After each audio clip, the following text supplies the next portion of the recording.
ఎందుకు నీకి మొండితనం ప్రేమ నాకు దూరం అవ్వడమే గెలవడమా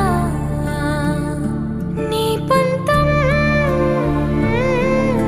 నీదేనంటావే నా సొంతం అయ్యేదారున్న కనబడదంటావే